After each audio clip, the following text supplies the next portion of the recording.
Hello and welcome to Curiosity Taught the Cat. I'm Jack, and again today we have my partner Adelia. Say hello, Adelia. Hello, Adelia.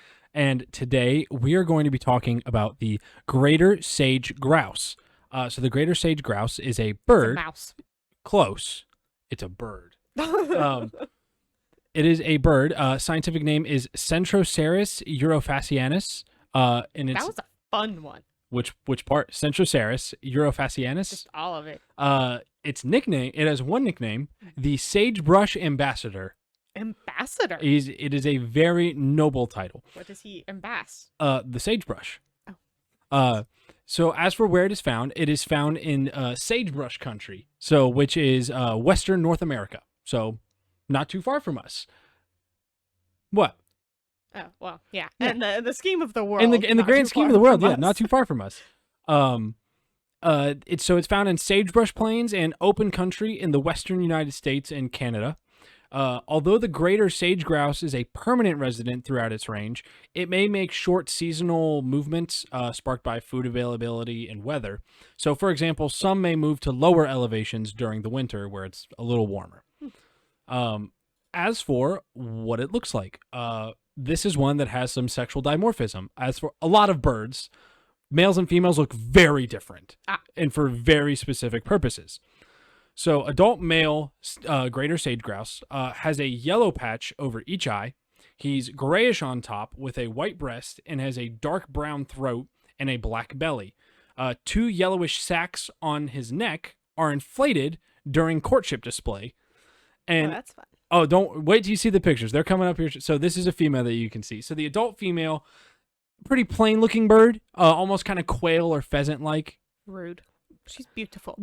Compared to a male. The adult female is a mottled gray brown with a light brown throat and a dark belly. As for size, adult males range in length from 26 to 30 inches and weigh between 4 and 7 pounds. Adult females are going to be smaller, ranging in length from 19 to 23 inches and weighing between 2 and 4 pounds.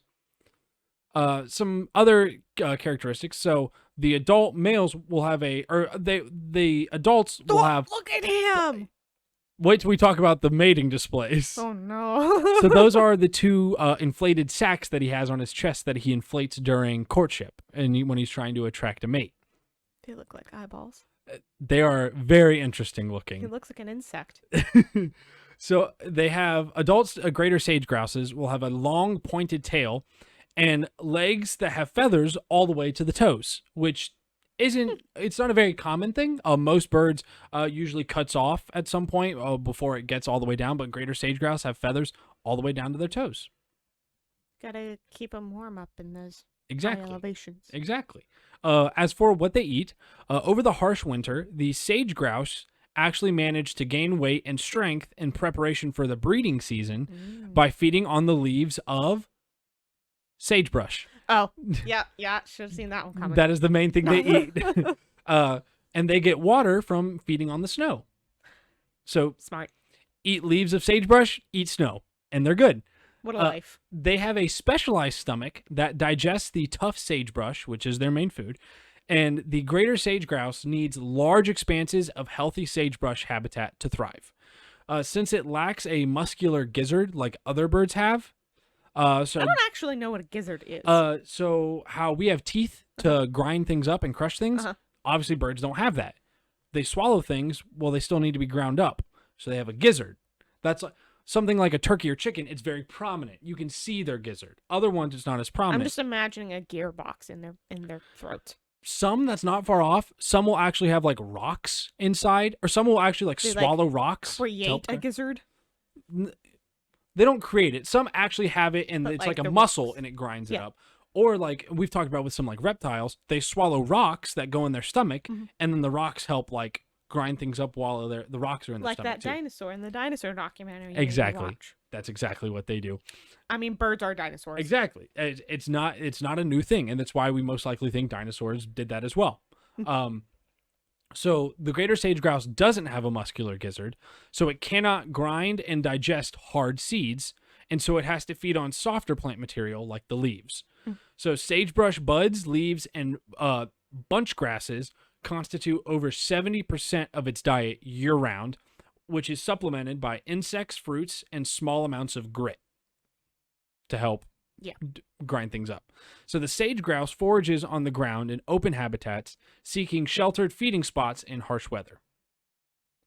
Then as for what eats the greater sage-grouse, predators include coyotes, bobcats, badgers, falcons, hawks, eagles, and depending on the size of what's going after them, like some falcons and hawks may only go after like young ones, whereas like a larger eagle may be able to take down a adult greater sage-grouse. Crows, ravens, and magpies are known to eat juvenile greater sage-grouses, and coyotes, ground squirrels, and badgers are the most important mammalian nest predators. So Ground squirrels. they're able to get into the nests and they'll eat like eggs or young ones. Squirrels eat things? That's... Yes, absolutely. What? Among bird species, magpies and ravens commonly will prey on the sage-grouse's nests. So they'll go after the eggs or baby ones. All right, getting to probably the most fun part of the greater sage-grouse is its courtship. It is a very interesting one. So each spring, the way this is put, I just love. Each spring heralds a unique spectacle on bushy western plains of North America. So among the male greater sage-grouses, they will display at a lek, L-E-K. I didn't know what this word was. It just means a gathering of males to display for females. So that's what a lek is. And so when males are doing this, they are doing what's known as lekking. That is what they are doing. So only one or two males will get picked by a majority of the females for mating. Scientists have recorded a single male copulating 37 times with 37 different females. Oh, that's a lot of work. All the females just picked he was the one. He did the best. And coincidentally, in this recording, so 37 times mating with 37 different females, the whole thing took 37 minutes. Can't make that up. It's great. So this isn't all that uncommon for the top males at a lek. It's not a lot of the males. It's only one or two are getting picked. Most of the females will mate with the same one or a few males, which puts intense pressure on the males to perform their best. So in preparation for a strutting display, male greater sage-grouse can gulp and hold a gallon of air in a pouch of their esophagus, which they will use to inflate the sacs on their chest. You got to make them as big as possible. By squeezing out that air with force, they begin their display. The sound from the male's booming display is actually loudest off to each side, not straight ahead. That's why you will see displaying males, they'll stand to the side of females, not directly in front of her. So it's a strange burbling sound, and when we talk about communication, I'm going to play some sounds because this is definitely one I want people to hear, and I want to get a live reaction from Adelia on it. I have not heard it. Just wait. Don't you worry. So dozens of male greater sage-grouses puff up their chests, and they'll fan their starburst tails, is how they're described, a starburst kind of tail, like avant-garde turkeys, essentially. They inflate the bulbous yellow air sacs, and they thrust with their heads to produce weird pops and whistles. So the males will strut about, fanning their tail feathers, raising their white collars to make them look as big as possible, inflating their throat sacs, all while making the weird assortment of booming, swishing, and popping sounds.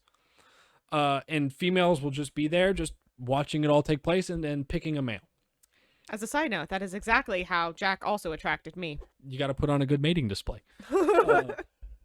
Then once they do finally mate and the hens go to make their nest, they will nest under a sagebrush or other large shrub in a well-hidden grass-lined depression on the ground. A hen will lay and incubate a clutch of 6 to 10 eggs, and the chicks hatch after 2 to 3 weeks.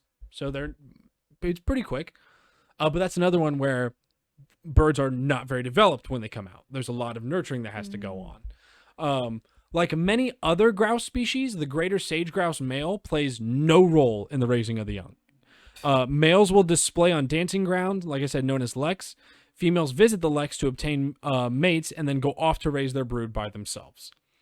The chicks, like I said, hatch after 2 to 3 weeks and will immediately walk out of the nest to follow their mother. If you've seen like stereotypical like quail, where there's the mom and it's just the babies, because they don't really fly, they're just kind of running around, and the mom or the babies are just following in a line right behind. Ducks fly, but Yeah. And the first, well, because I was thinking more quail, because quails, these are very similar to quail, because they don't really fly. They're I was more just thinking they're more ducks ground. in a row. Yeah. In the first week of their life, the chicks may eat protein-rich insects, but switch to a plant-based diet as they mature. What is a protein-rich insect? I think most insects are considered protein dense, because obviously they're not a lot of calories, and a lot of that is protein, because the only thing on them is meat, quote. Bug meat. Bug meat, yes. Then as for how long they live, they can live up to 9 years in the wild, but more often than not, it's about 3 to 6 years. Females tend to be longer lived due to high predation of males on leks.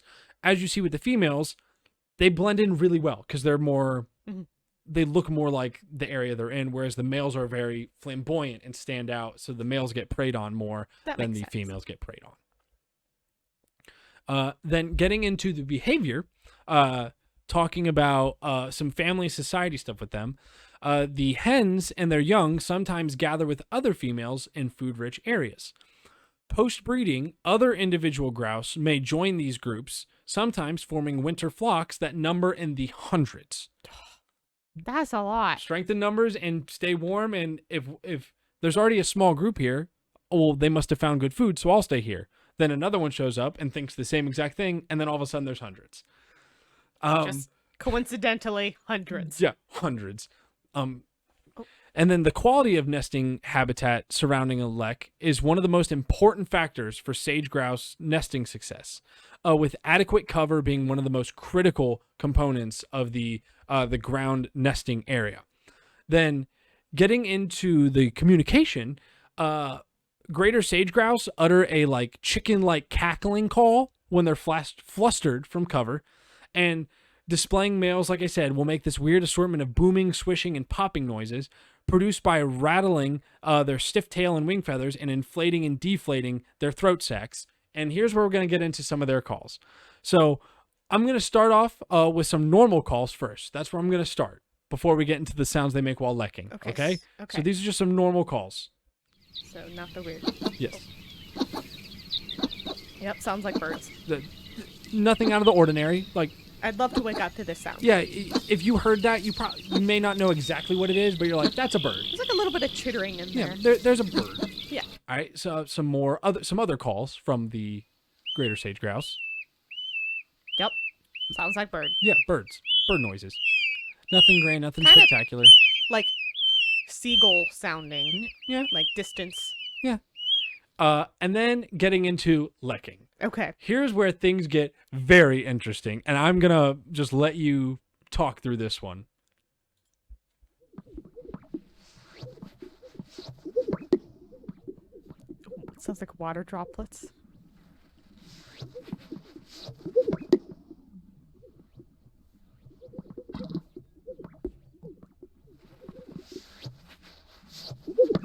Oh.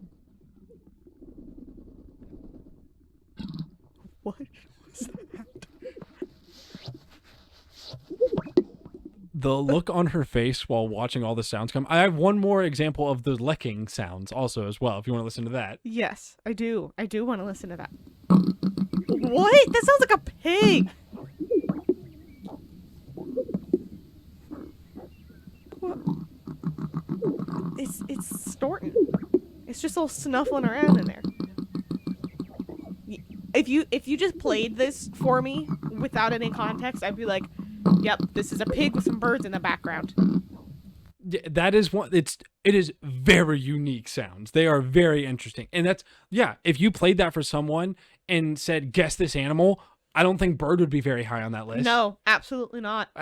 The sounds Something they make, with a snoot for sure. yeah, that does not. It's because of like the air sac inflating and deflating. makes That sense. it's like a very weird sound.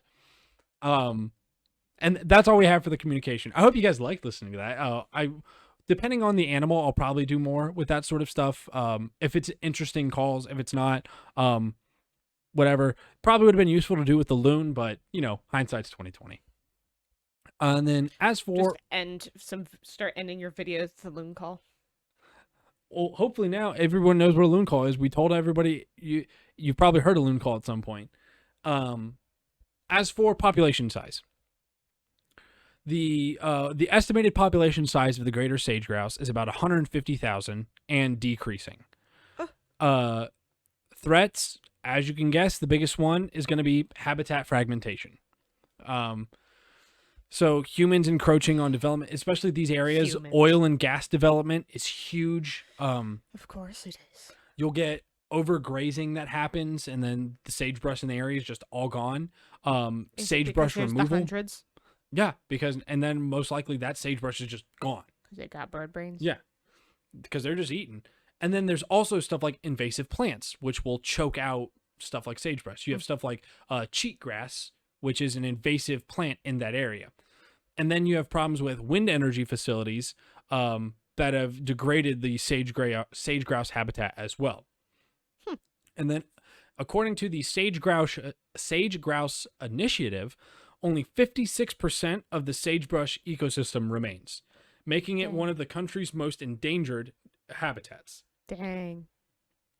And greater sage-grouses sometimes collide with barbed wire fences and guy wires and will avoid habitats near tall structures like wind turbines, communication towers, and power lines. So they just won't even go near them. And another thing, too, is hunting. They are a very popular game bird. Mortality due to hunting is generally considered to be compensatory and replacive, where until mortality reaches a threshold value, it has no effect on population levels.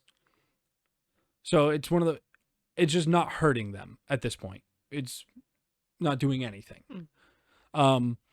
So data is not available to suggest that closed or restricted hunting seasons would affect the overall population levels. So as of right now, hunting is not believed to play a factor in their population numbers. The big thing is going to be deforestation, or not deforestation, but habitat loss. An inability to repopulate. Yes. In a study on hunting in a low-density greater sage-grouse population in Nevada, low populations may be a result of factors other than hunting.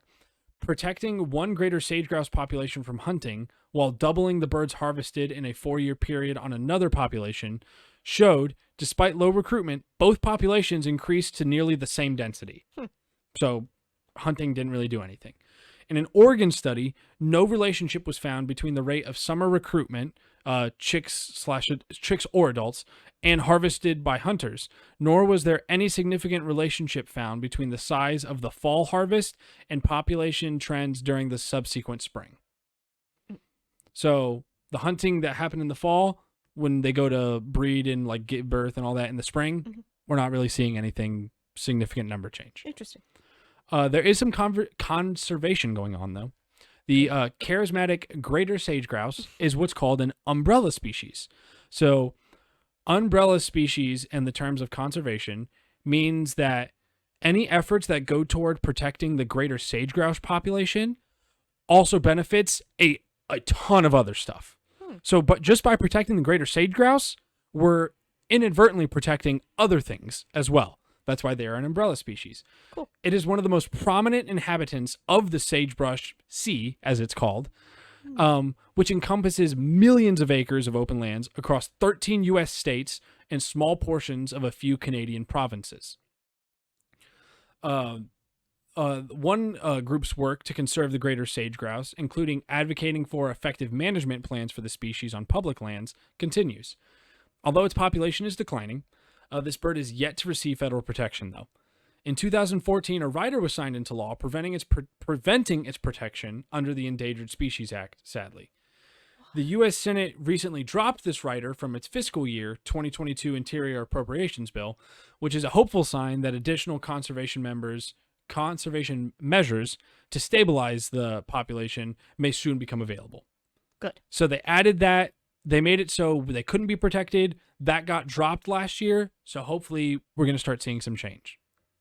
I didn't even know that there were things that people put in place so that animals couldn't be protected.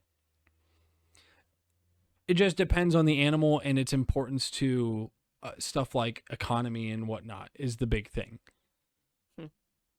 Because stuff like some species may be like, I don't know if this is the case, but this would just be an example, like how important fishing might be to like a city or a group of people. And if we were like, nope, you can't fish them anymore, that would be devastating to some that makes people. sense. And it's weighing the pros and cons. Yeah. Then I have one fun fact about the Greater Sage-Grouse. I think it's pretty interesting. The traditional lekking grounds, so the places where males will make their displays and females will nest nearby, they can be used for years and by several generations of different Greater Sage-Grouses. So once they found a good area for lekking, it's going to be used over and over again. They've determined this is a good area. It's like a what are those called? It's a Greek word. The outside theater. Amphitheater? Yeah. Yeah, because it's going to be good. It's going to be a nice flat area, good for like sound effects and whatnot. Good acoustics. Yeah, it's got good acoustics for the males. So yeah, once they find that good area, they're not going to give that up. They're going to keep using it. And that wraps up everything that I have on the Greater Sage-Grouse. Hope you guys enjoyed this experimentation that we're doing with a different format for the episode. I hope you enjoyed it. Adelia, I hope you enjoyed learning about the Greater Sage-Grouse. Thank you. It's a very fascinating animal. You're a very fascinating animal. Thank you. Thank you everybody for listening, and we hope you have a great day.